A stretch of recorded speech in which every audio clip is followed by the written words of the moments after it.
Welcome everyone to the Duke Canvas Town Hall. My name is Michael Green.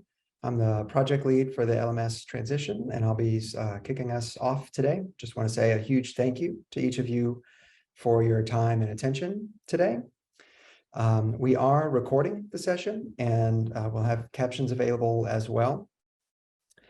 And we want to thank everyone who submitted a question ahead of time. We took those questions and structured today's update to cover many of those topics that you were interested in.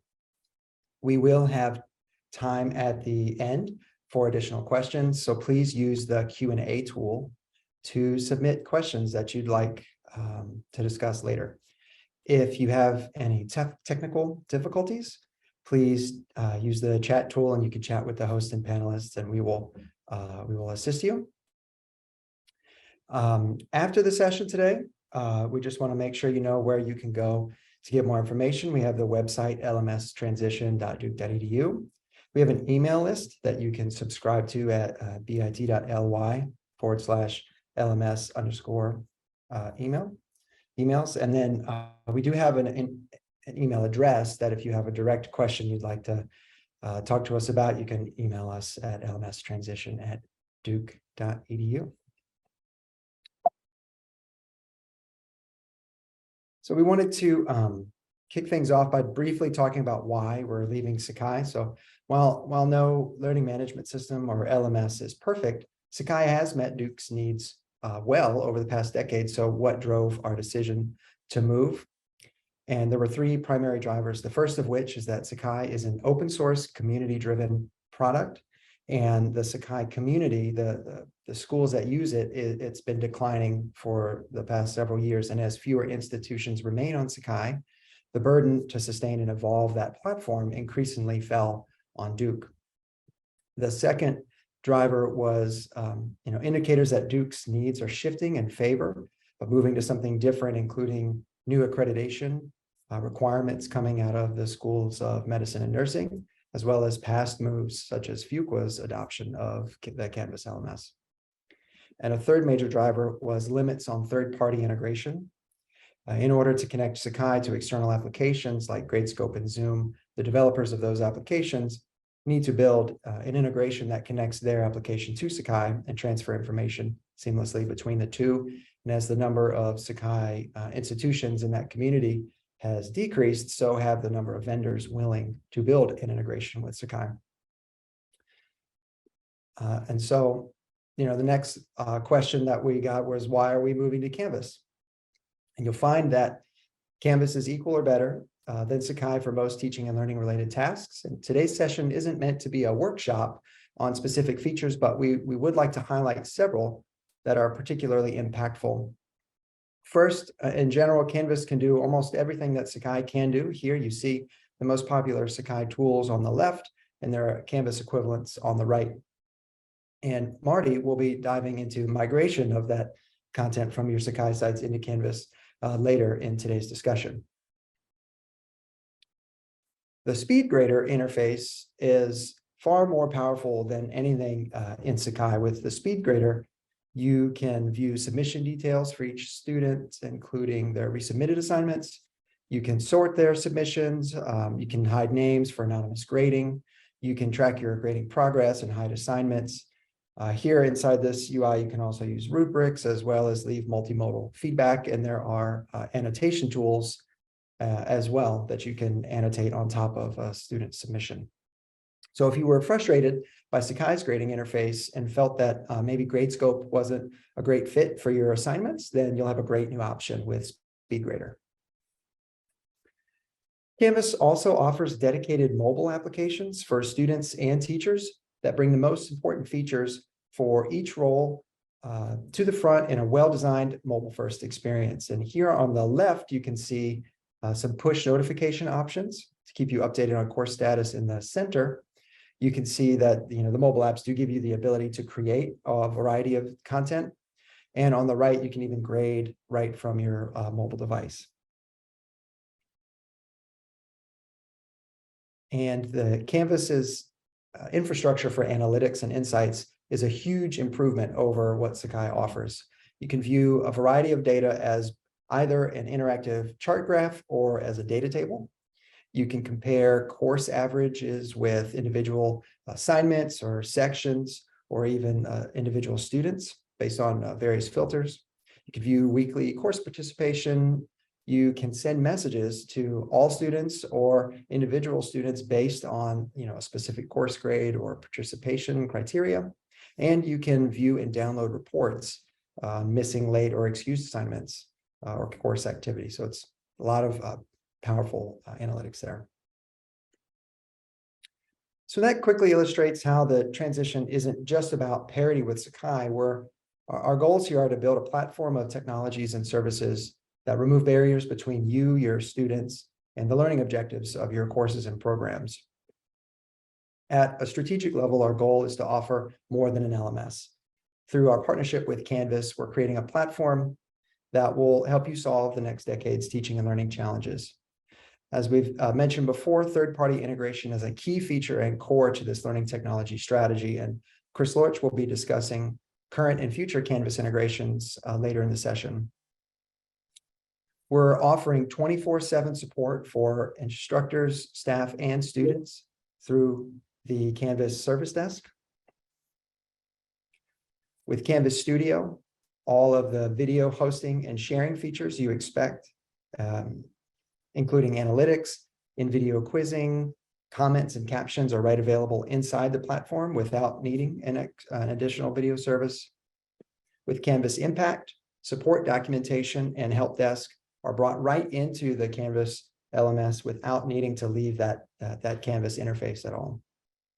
With Canvas Commons, you can share individual assignments, modules, or even entire courses with those in your department or broadly across Duke.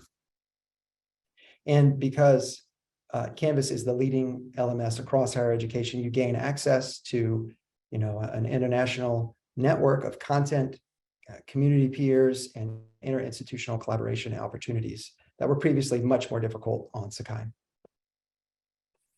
And finally, the platform is configured to support lifetime learning opportunities that Duke offers from pre-college to post-career, with an understanding of the many ways and times that a learner starts their journey with Duke and they travel through work life. And so we're configuring and building this platform to enable you and learners to leverage the same technologies for teaching and learning, regardless of whether that experience is curricular or not. The next popular question was, what is the current status of the transition to Canvas? We have some updated timeline information for you. When we asked for volunteers to be Canvas early adopters in December, we did not expect the overwhelming success of that endeavor. And so we have over 300 instructors and staff in our early adopter program preparing to teach with Canvas in the summer and fall 23 terms.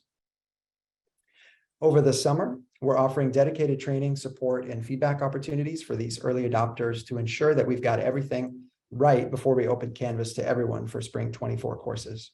And starting this August and moving forward, training and support will be available openly to anyone preparing to teach on Canvas. If you didn't get accepted into the early adopter program, you will continue to use Sakai in the fall 23 term, and you can use Canvas in your spring, summer, and fall 24 courses. Starting with the summer 24 term, all courses will be run on Canvas, and we will turn off the ability to create new course sites in Sakai. And Sakai will continue to be available throughout this entire transition and will be sunset no earlier than June 30th, 2025. And now I'm going to hand it off to Seth Anderson, teaching consultant here at Duke Learning Innovation, who's leading the faculty experience team for the transition. All right, thanks, Michael. So moving on to this first question, once Canvas becomes an available option to me, how am I going to learn how to use it? We got lots of questions that were focused on this particular topic, and the answer is, there we go, sorry. Okay, Guidance for how to use Canvas platform is going to be available to all faculty beginning late this summer. And as Michael mentioned, we have some early adopters going through the system right now who are using some of the documentation that we're developing and are giving us feedback on some of the workshops that we are putting together. So they're helping us to refine the experience for everybody once that becomes available to them in the fall. We anticipate that in the fall, we're going to be able to offer a mix of synchronous and asynchronous training resources. So we'll have some live workshops, probably some via Zoom, maybe some live in an actual room. We'll have some written materials. It's going to kind of run the gamut there. And like I mentioned before, all these materials are being refined with the help of the folks who are teaching in Canvas this summer and this fall. Okay. What's the process for creating a course going to look like in Canvas? So there are some differences. One major difference is that each semester, Canvas is going to actually create course shells for every course that exists in Duke Hub automatically. So instead of, as you have to do now with Sakai, creating a course shell manually, the system is going to create that course shell for every course that exists in the Duke Hub system. But we also wanted to point out that only courses that are published by the instructor are going to be visible to the students. So even though there's going to be course shells for every course, unless the instructor actually publishes that course, students aren't going to be overwhelmed by seeing a bunch of courses when they log in that don't connect to courses where the instructor is actually using the platform. There will be tools for combining sections and for cross-listing courses. And once you begin teaching in Canvas and you're setting up your course, you're actually going to be able to do a few different things that are going to make it easier. So one is you can request that content be migrated over from an existing Sakai site. And Marty is actually going to talk a little bit more about that in just a few minutes when we get to his section. So stand by for more information on that. Yeah, you can also, you may get into Canvas and you might have some material migrated over from Sakai and you might say, oh, this didn't work in a way that I think is useful. So it might be more useful for you just to start building your course site in Canvas from scratch. And then eventually, once you are creating sites regularly in Canvas, you'll be able to move content from one Canvas site to another. Something else we wanted to note is that you're going to find that Canvas is very flexible and there's lots and lots of ways to approach organizing your course inside Canvas. But we've done some through research, student experience testing, and discussions with other schools. We've sort of developed a recommended process by which we are suggesting that you organize your course through Canvas's modules tool. And the reason that we did this is because our goal is to make the navigation and use of Canvas sites clear to students and consistent, or as consistent as possible across courses. Lots of the student experience testing from other institutions has revealed that students find it frustrating when instructors approach the organization of a course in 17 different ways across 17 different instructors. So when we begin providing you with information on how to put a course together, we're going to provide that. Basically, we're going to provide that recommended process for you, and we'll have extensive instructions and documentation that explains that. So you might not be able to see a whole lot here, but we wanted to show you a couple of screenshots that kind of explain what we mean by this modular structure. So this first shot is actually a screenshot of the homepage of some instructor training that is available to everybody or will be available to everybody upon request inside Canvas. And this shows what is essentially a homepage that is organized to lead to the different modules. So in this case, introduction, planning, nurturing, sprouting, flowering, harvesting are all different modules. And when a student clicks into one of those particular modules, they see this very organized modular structure that actually expands and collapses as needed for the student. So that's just to kind of give you some idea of what we're talking about. It's going to make a lot more sense when you start to see how that process is laid out. And we'll make that all clear to you as you go through the onboarding process. All right. Another question that came up repeatedly was, how am I going to get help using Canvas if I get in there and I suddenly realize that I don't know how to do what I need to do? So, as Michael mentioned, we will actually be providing access to faculty, staff, and students. Well, I should say that a different way. Faculty, staff, and students will have access to 24/7 help through the Canvas support network or the Canvas support team. That's different from Sakai because right now, for Sakai, OIT and Duke Learning Innovation provide the support for the Sakai platform. In the future, Canvas is going to provide support directly. And what this should really do is provide a much quicker resolution for problems that instructors, staff, and students encounter as they're working inside Canvas. There's also a set of robust help tools inside the platform, and we are working really hard this summer to make those as helpful as possible. To give you an idea of what we're talking about there, this is a screenshot from one of the help tools inside Canvas that we are working on. And you sort of see that it gives you a whole bunch of different options for different tools and things that you might be using up at the very top. Sub options are available below. So you click on one of those things like get started, and it says, okay, what do you want to get started doing? Global navigation, course navigation. This is sort of the self-help side of this. And if at any point you decide that you're not able to get what you need from the self-help option, at the very bottom of this screen, you can elect to immediately contact the Canvas support group, either via email, through a telephone call, or through the chat system. And that's a pretty nice feature, we think. Another question that came across frequently in our pre-questions was, will there be project sites in Canvas? And the answer to that is yes, there will be project sites in Canvas. They're called collaboration sites. Sorry, having to click everything twice to make my slides advance here. There's going to be a process available for faculty and staff to create, or to request, to request that those collaboration sites be created. And part of that process is probably going to be an opportunity for us to work with requesters to ensure that the Canvas collaboration site is the best option for what they're trying to do. It's in many cases, we find that people are using Sakai for stuff that one of Duke's many other collaboration tools might support better. So we are building a process whereby we want to make sure that everybody knows all these options are available and doesn't just default to making a collaboration site inside Canvas. For now, you should just plan to continue running any project sites that you have in Sakai through 2023, if that makes sense. Okay, so I mentioned earlier that we're going to provide a little bit more information on the process of transferring content from Sakai over into Canvas. And for that, I'm going to hand off to Marty Sutkoff, who is the Learning Management System Service Lead on our transition team. Marty.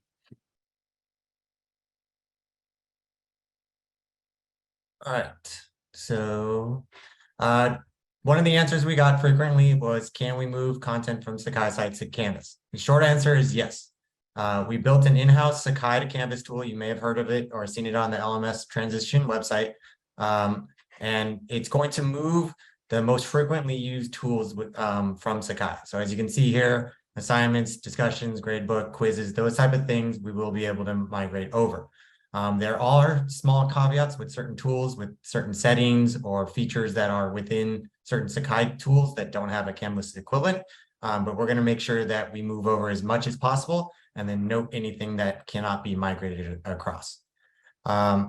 Instructors will be able to request up to 5 sites be migrated. It's going to be a Qualtrics form that instructors can fill out. Our exact time for those are not set for specific dates yet, but most likely for the fall early adopters that will be available in summer. And then the form will be available for the spring 24 instructors later this fall. Instructors who have taught the same course multiple times should request that the most recent version of the site be migrated, so that way the most recent content gets migrated over to Canvas. As I mentioned, some tools don't have an equivalent in Canvas, or they don't contain appropriate data. Things like student data will not be moving across. And so we've created a handy guide that we're calling a compass and map document that you can see there as the bit.ly address that will go into more details for every single tool. When we're doing this migration, as I mentioned, we're going to try to point out anything that doesn't come across well or that doesn't have an exact equivalent.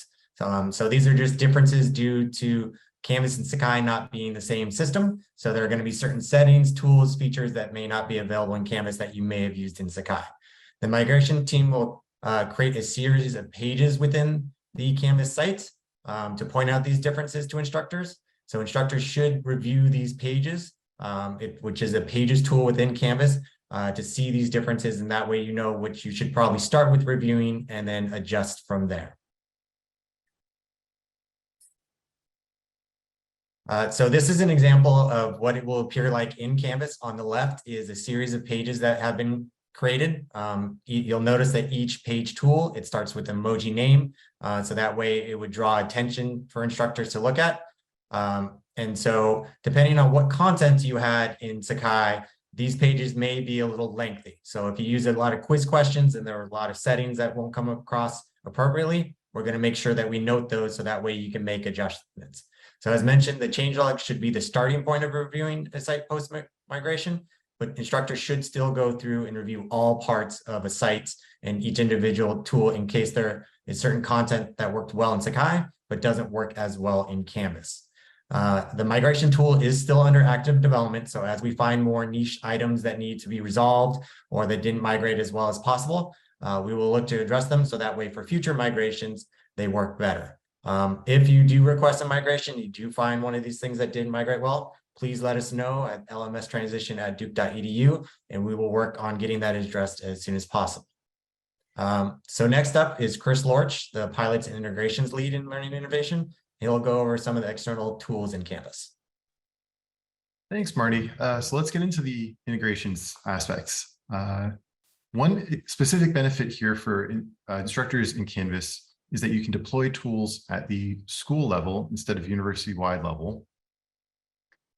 And you can even deploy tools at an individual course level in a way that might be easier for faculty than it was in Sakai. You can also use LTI tools, LTI being the integration standard, and assignments in ways that were possible in Sakai but underutilized. And so the main question instructors will have, knowing that they can either use integrations for their course or at a high level, is what external tools will be available in Canvas across the university at a high level. So we have a list here that will start with tools that were the most popular. We sort of ranked these in terms of popularity and the most used tools in Sakai so that we could make sure we have parity between the tools that you used before in Sakai and that what you can use in Canvas. Tools like Panopto, Zoom, and Gradescope were especially popular in Sakai, and we want to make sure that that parity is there for Canvas. Panopto is a video tool that you may have used to record your classrooms or to record directly to your computer.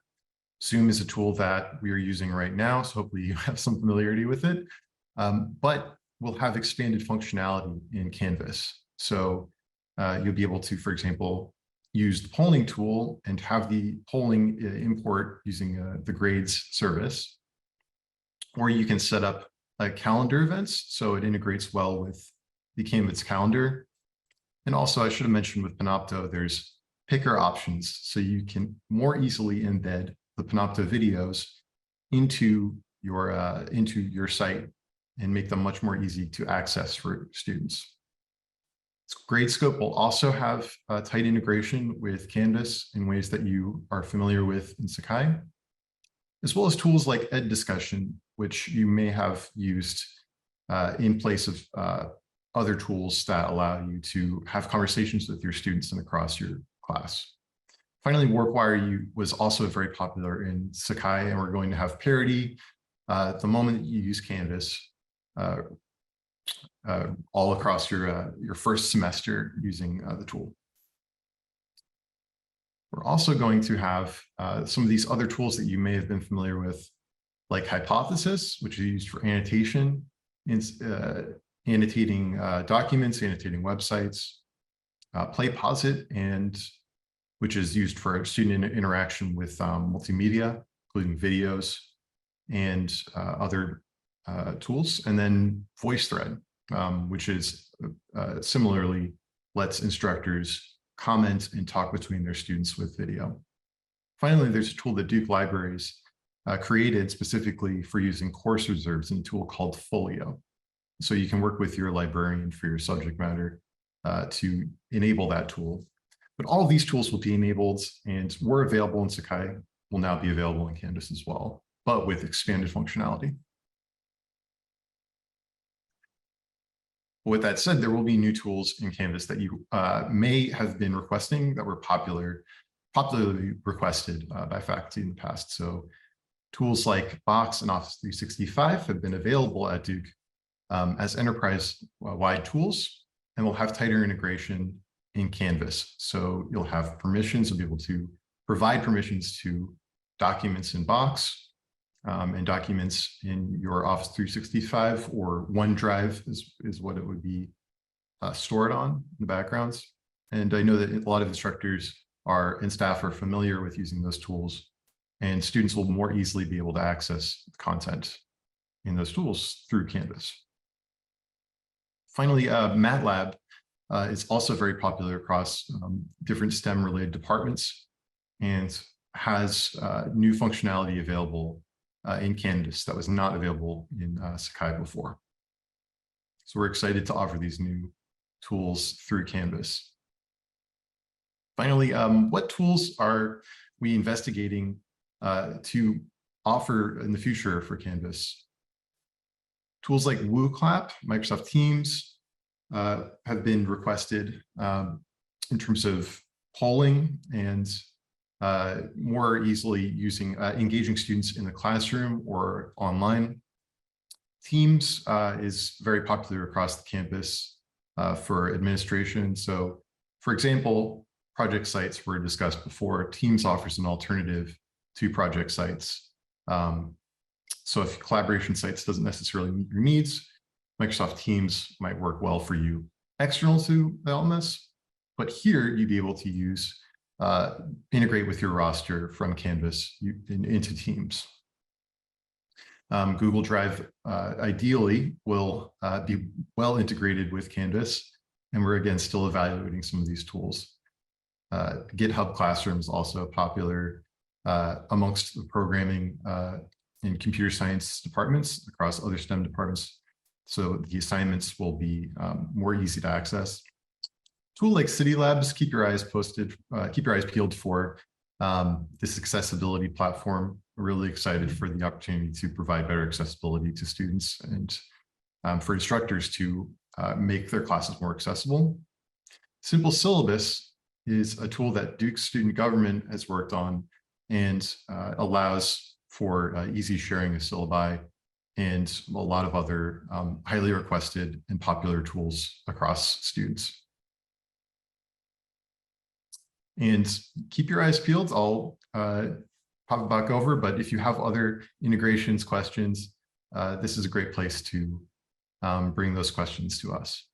You can contact us by email. We'll also have other ways of you requesting, expressing interest in new integrations and what would work best for your class.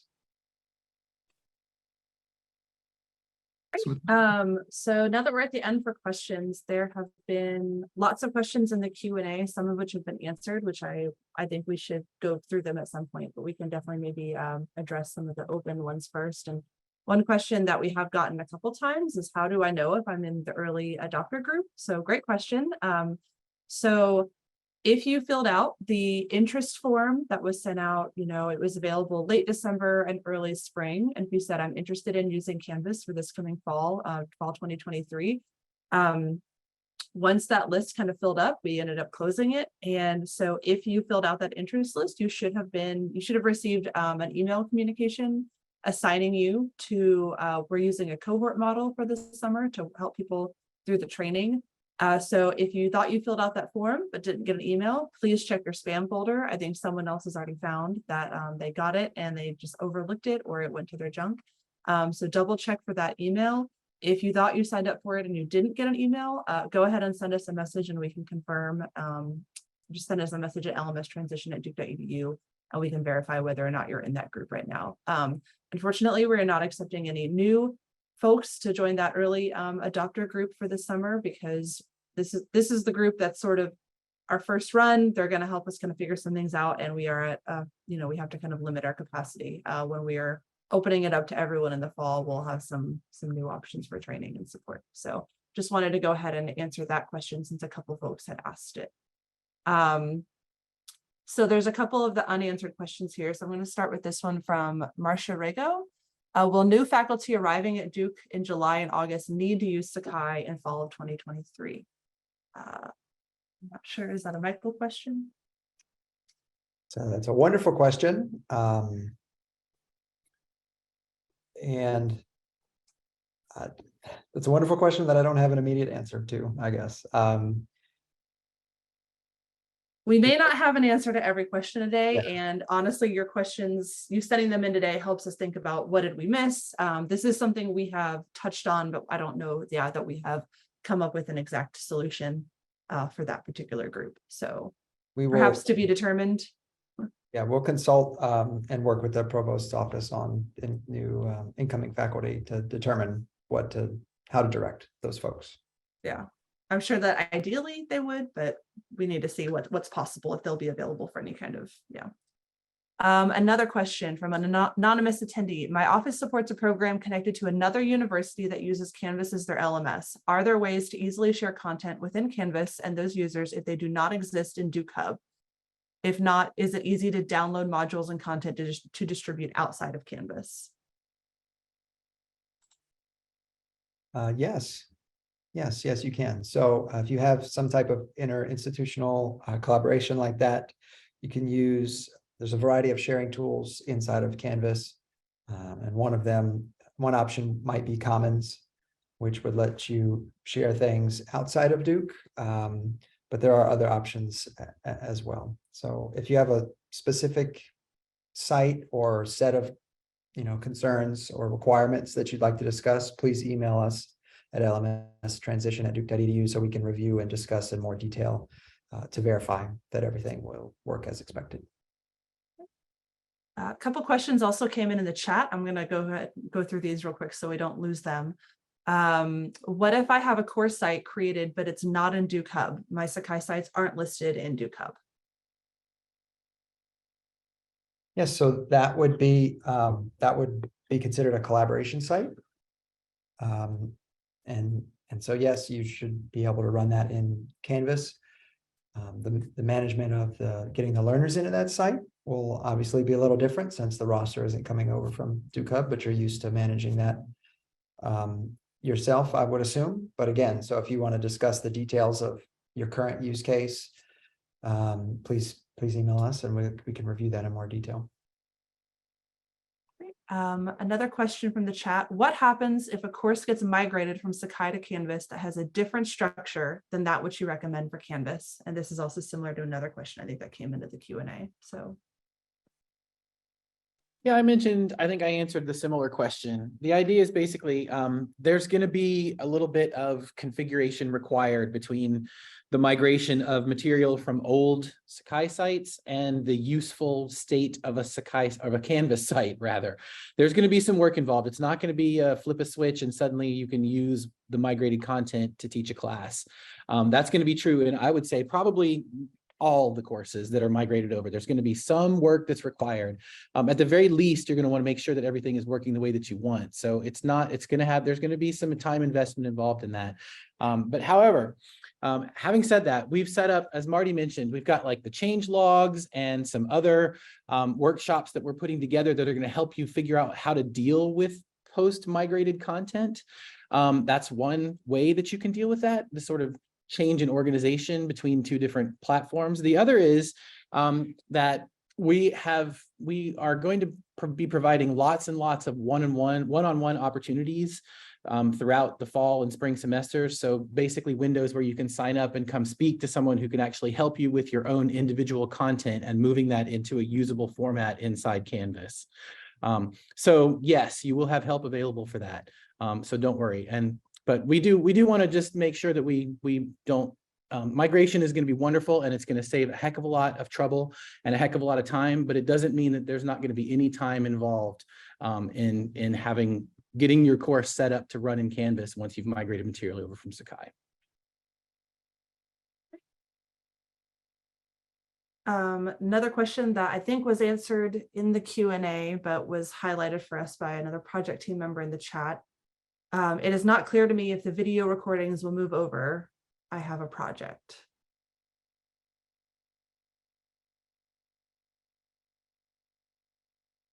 Did you answer that one, Chris? Sorry, I was typing in an answer to something else and I got distracted. It is not clear to me if the video recordings will move over. I have a project. Oh, I did. I answered that one privately with the person who asked it, but I would answer broadly, that's a very good question. So tools, it depends on how you saved your video. But for the most part, you will be able to import your content within the tools. So for example, with Panopto, if you have a video in a course and there's a folder associated with that course, typically, you would be able to copy the content over. And we'll share more documentation as we go here, but you would share within the platform. But it's not necessarily, the video will not necessarily be imported between the Sakai site if it's saved in lessons into the modules tool. But it is very easy to just click add, and much easier in Canvas to click add and then bring your video right into the modules tool. So you're not losing any videos is the most important question. And that specific question was about project sites. And so we, as we were mentioning before, project sites also have a lot of, we have migration options and ideas for using, sharing videos with project sites in collaboration sites, as folks were mentioning before. So hopefully I answered that comprehensively. You can reply there if you have more questions or need more info. Great.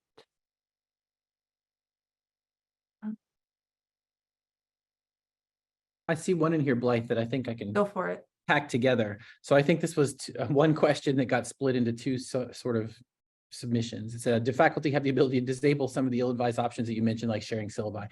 It's important to note that you can hide all the tools that you don't want to use inside Canvas. So if there's something, whether it be an external tool or an internal tool to Canvas that you don't want to use in your course, you can set that so that it is not visible to students and it doesn't become an option in your class. So that's to answer that. Yes, the text and chat will, well, I don't know about the chat, but at the very least, the transcription of the event, any relevant links, we will share afterwards because people are saying they're not able to copy and paste any posts from me. So we will have the text transcript. We might clean it up for any sharing that we do. But yeah, that will be shared to answer Michelle's question in the chat. Great. Someone asked, will WarpWire be replaced with Canvas Studio? I saw that Panopto is continuing in your slides, but wasn't sure about WarpWire. WarpWire will still be there. WarpWire is very popular in Sakai, and we want to make sure that it's just as easy to use and integrated as tightly with Canvas as it was in Sakai.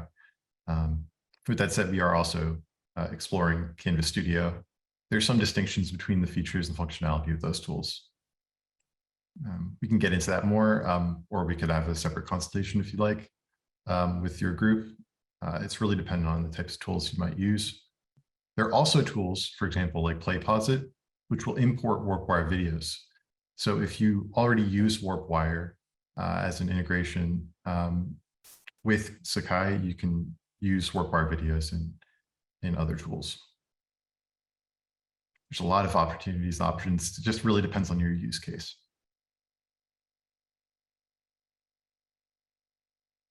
Hope that was clear. Hope that answered it thoroughly. I want to make sure we get to everyone. Sorry, I'm typing a response to someone real quick. Let me see if there's any other any good broad questions. What is the anticipated timeline to determine whether, like, someone's asking about the time frame for collaboration sites, like when we're gonna be, I think, releasing those. I don't think we're doing any over the summer, but someone can double check me. I'm not sure about the timeline. If you're not a part of the early adopter program in summer or fall, you should continue using your Sakai project site until at least the end of the calendar year. Or plan to continue using it.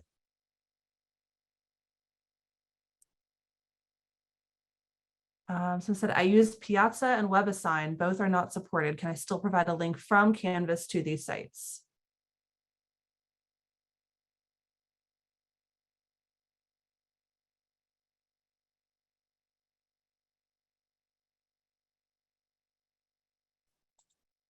Yes, you know, there are many tools around Duke that are used that aren't quote unquote supported. And so, you know, those links will still work, but the deeper integrations for importing rosters or any grading that's done in that tool and then sending that back to the gradebook automatically, that would not happen. So that would also be manual work on your part. Piazza in particular, I'd say take a look at Ed Discussion if you haven't already. It was that's a tool that is supported to meet that particular use case.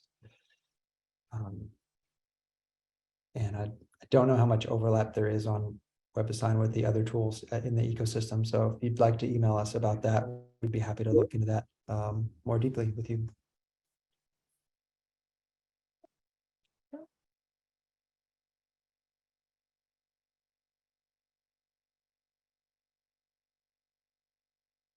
All right. With the timing of migration, what if you teach on a particular cycle such that you don't need the migration for a course before Sakai is discontinued? In other words, can we migrate all courses even if not offered in a given semester? So when it becomes available to your cohort of instructors, you can fill out the migration form as needed. This person is a little more ambiguous about when they may use it, but if you're not teaching in fall, but then are teaching in spring 24, you'll be able to fill out that migration in fall of this year, 23, and then we'll move that over and you can kind of fix things as you want before the spring 24 semester begins.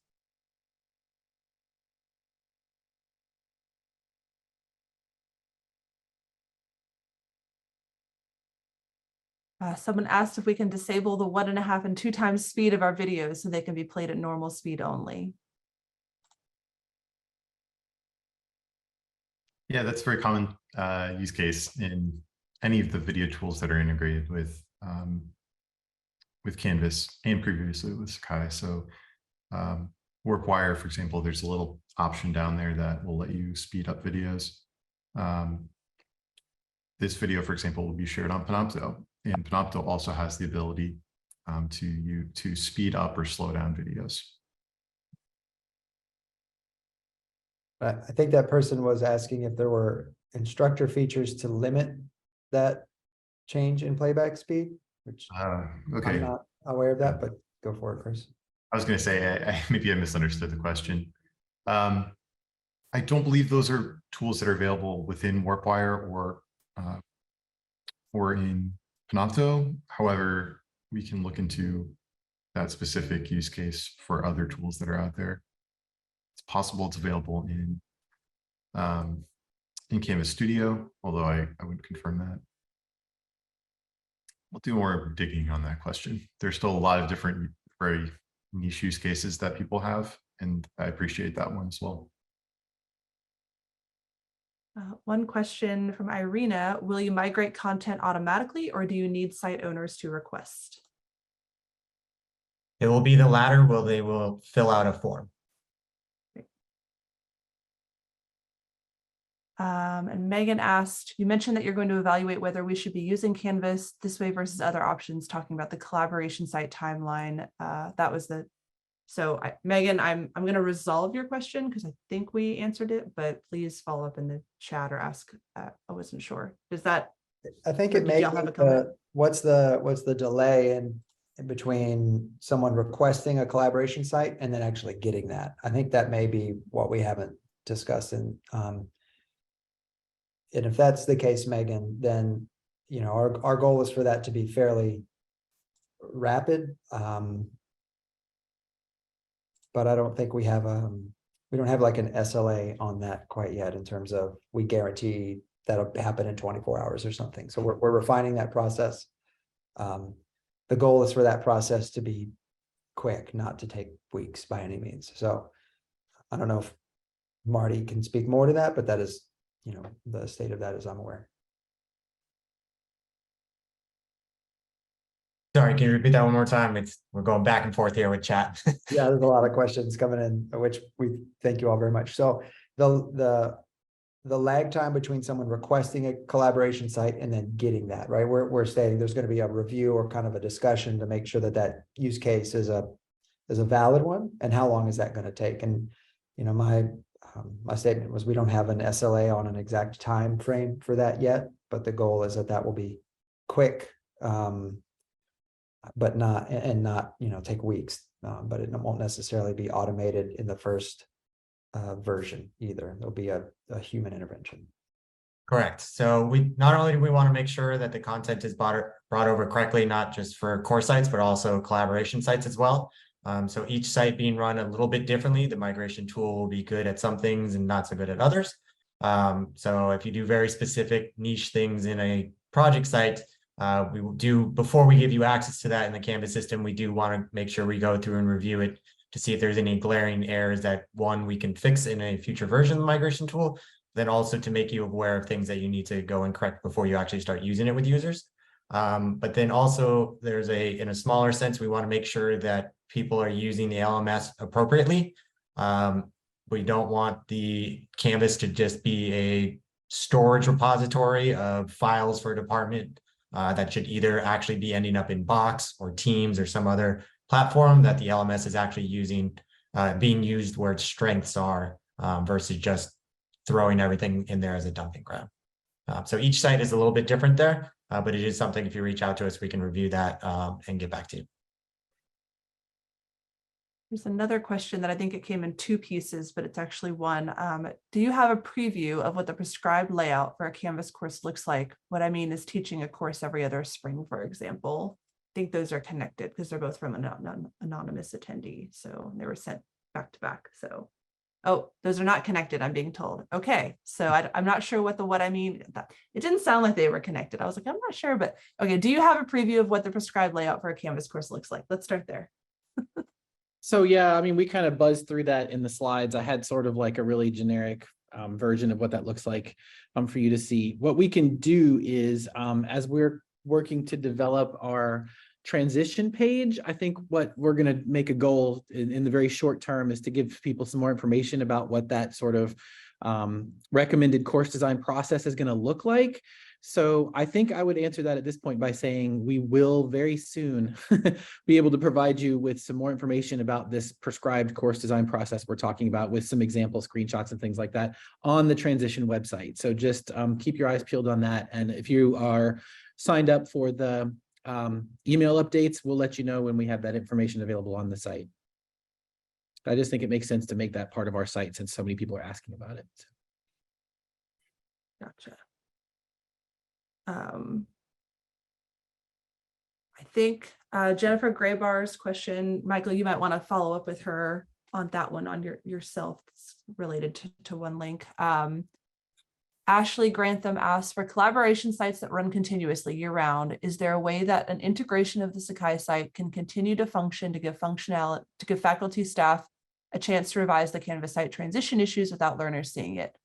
Our graduate medical education programs run year round without downtime for spring break. I see Marty is currently typing an answer to that. I don't know if he wants to also answer that for the group. Yeah, I can do it by talk. So yes, what you would want to do is you would want to have a hard cutoff date for not only your program managers within the project site, but then also your end users that were in it. And by that, I mean, once your Canvas site is ready to go, you should probably unpublish your project site within Sakai so that users don't flip between the two systems and see different things. And so that way, when the site is unpublished within Sakai, any owners of that project site can continue to go in and review content until we take down access of Sakai, which someone else had answered is not going to be until the end of June 2025.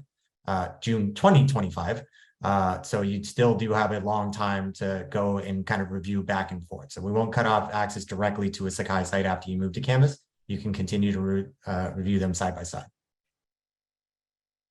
Here's a question I will take real quick. So someone asked, why are the updates not sent to all faculty without signing up? So good question. Actually, they are being sent to all faculty. So the emails that I was referring to earlier were specific messages that were sent out to folks that were in the early adopter program to confirm their participation. If you are a faculty at Duke, you should be getting our emails. We haven't sent that many because we want to respect your time and your inbox and your attention. So we know that everyone says they get too many emails. So we send maybe about one a month. We send them when we have something new to share, right? So There was one that was sent last December, which you should have received if you were a faculty in December.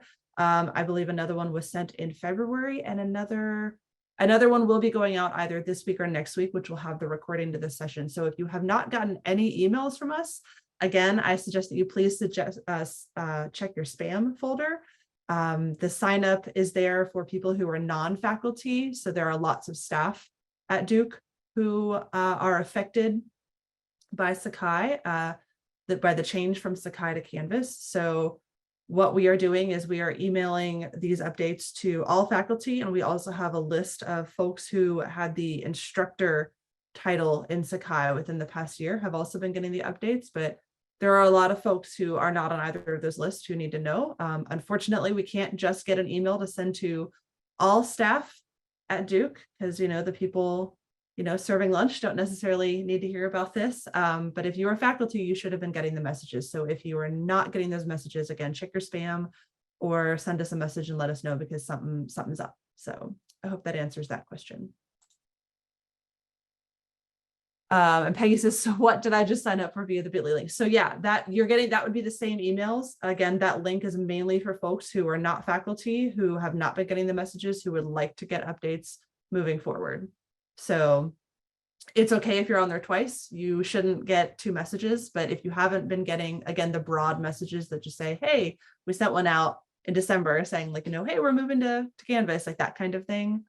Yeah, so, okay, great. That one's done. And another one from in the Q&A, will we be able to set up Zoom and Canvas for faculty and fellows lectures with Panopto as we're currently doing? We currently have a Zoom lecture set up in Sakai for August. Will the recordings be transferred to Canvas? It's a great question. So you will be able to set up Zoom and Canvas as you previously did in Sakai.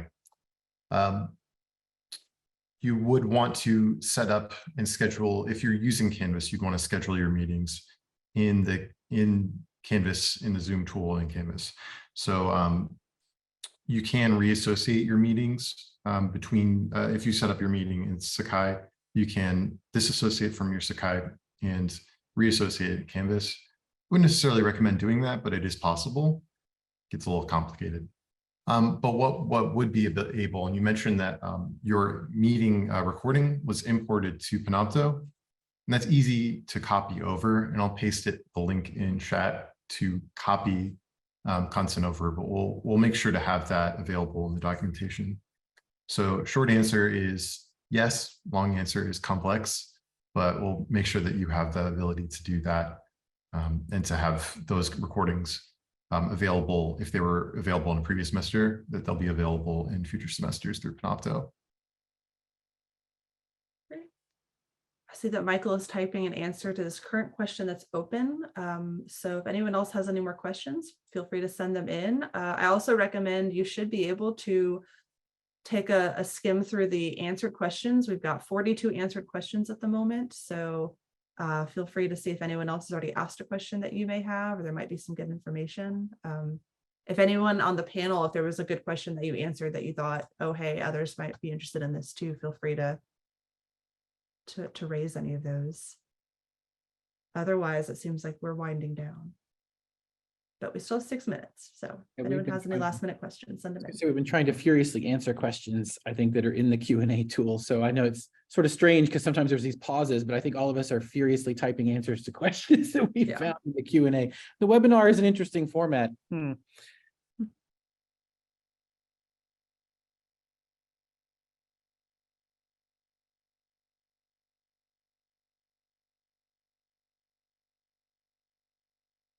And again, if we, if you come up with a question after the session, or we didn't quite, if we weren't clear on an answer, or we didn't quite hit what you were looking for, please email us, and we're happy to discuss further after the session. You already have a kit for a project at this time. You won't be able to add Canvas to that existing kit right now.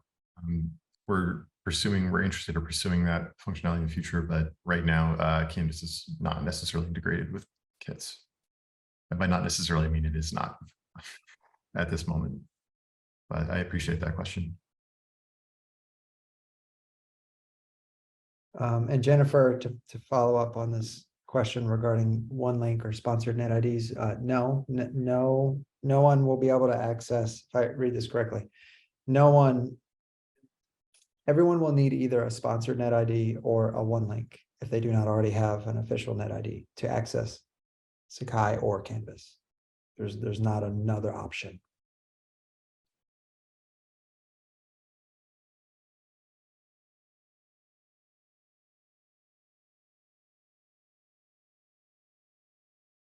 One question that had come in, someone had asked about, student training, right? We're talking about, obviously a big focus for our team is focused on getting the instructors, migrated and trained and everything. We are beginning to talk about what we're going to provide for students. Some of the students coming in have already had experience with Canvas, but many have not. That's one of the things we've just learned recently from OIT. At the very least, there will be some self-service materials for students for them to support. And we're talking about, there's not an expectation that faculty will necessarily need to train students on how to use Canvas. Now, would we advise that you walk students through your particular Canvas instance? Very probably, yes. But there will not need to be anything like that. We might have some training available for students. We're figuring out what our capacity is, what the need is there. So if you're wondering about how will my students know what's going on, yeah. And yeah, I think we're going to have some prescriptive probably materials for students, but they will also have access to that extensive library of help material that's available through Canvas, which is really nice. And on top of that, something that they don't really have a clear pathway to right now. We do address student questions, and OIT address student questions, but they're rare, I guess, or they're more rare. And sometimes they throw, I think, our current support structure for a loop when people call Sakai users that are students call in for help. Canvas, when we are all on Canvas, students will be able to contact the Canvas support team directly, which will be super helpful for them and should have an yes, that's to answer the question that just popped up. Students will have access to 24/7 support when we switch over. Correct. Yes.